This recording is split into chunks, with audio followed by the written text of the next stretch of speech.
Hello and good evening. Am I out of focus? Yep.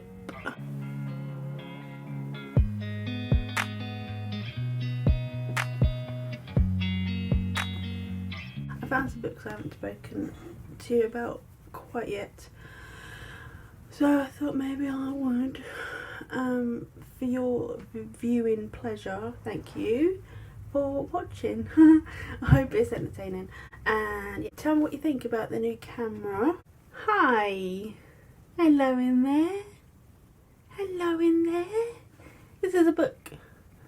This is what we're here to talk about. Books. We've got Lessons in Chemistry, Remarkably Bright Creatures, the BFG. Super different. First of all, I thought I'd talk about Lessons in Chemistry. I got these from Asda autumn time, and I have not read any of these three yet because I've just been reading Robin Hobb's books. But these I would really love to get to this year. All three of these.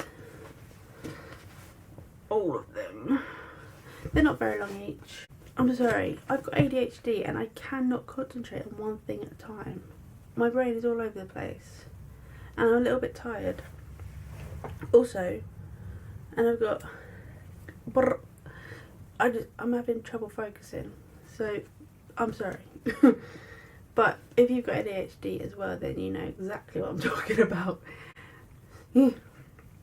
Anyway, this book is a book that I saw on YouTube. Actually, I saw other booktubers talking about it, and I wanted to check it out for a while. And then when I saw it in the shop, I immediately recognised the cover and was drawn to it. I was like, oh, I think I know that book, I'll have a look at it. And then I read the back and it sounds so fun. It sounds really fun. It's about what's her name, Elizabeth Zott in the 1960s, and it's about feminism, but it sounds as if it's like just has a really fun spin to it, and it seems as though she's like using people's perspectives of feminism to her advantage. I think I'm still too close to the camera. Is it better here? Better one? Better two? Better one? Better two? Remarkably Bright Creatures. It's not called Remarkably Creative something. That's what I want to call it. This book I also first heard of by BookTube. And if this is your first time hearing about this book, let me know in the comments, because that's fun. I'm a booktuber now. Hi. I usually steer clear of any books to do with loss and trauma as a main theme, and like death and dealing with that and grief and stuff like that, because I have my own extreme traumas around those topics, so that I steer clear of that in all aspects of my life. Whatever media I'm consuming, it can't be about that. I have to not engage in anything like that. This book, however, apparently is the exception. It has a character, obviously, Tova Sullivan, and her husband died, and she gets a job at sorry, I keep moving around. She gets a job at an aquarium, and she starts to talk to this octopus, I think is the story. There he is. Hi.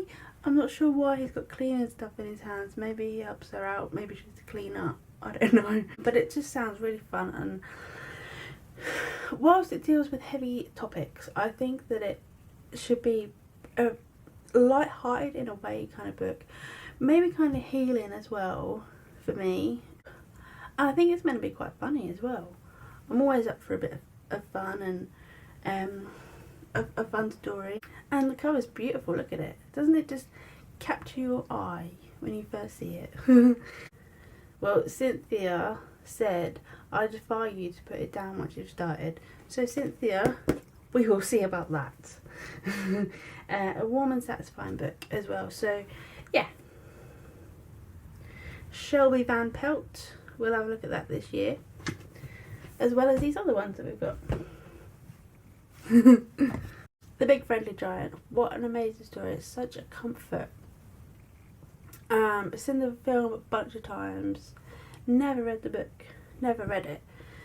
And it kept looking at me when I was in the shop. And it kept looking at me and I was like, oh, I don't know.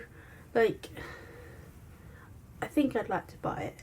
But then I could not walk away from it. It's one of those when you're just like, oh, I don't know. You start to walk away and then you're like, oh, no, I have to get it. I have to get that book. So I did. But really also look inside of it because it's just fun as well. It's like, it looks like it's going to be really fun to read. Not just a normal book. You know, it's got all highlighted text and, you know, look at that. Floaty. And there's pictures and look at that. With his big ear. No idea what's going on at that point. So yeah, super drawn to it. And I like that it's a big book as well. It's not just a small, I don't know, 20-page quick kids book. I mean, it's still a kids book, but I don't mind that. I'm 39 and I still read kids books because they bring me a lot of comfort. Like I said before, with the trauma and stuff like this comes in really handy. So that's it. I really hope to get to these books this year. Thanks for watching. Oh, mountain, since we started the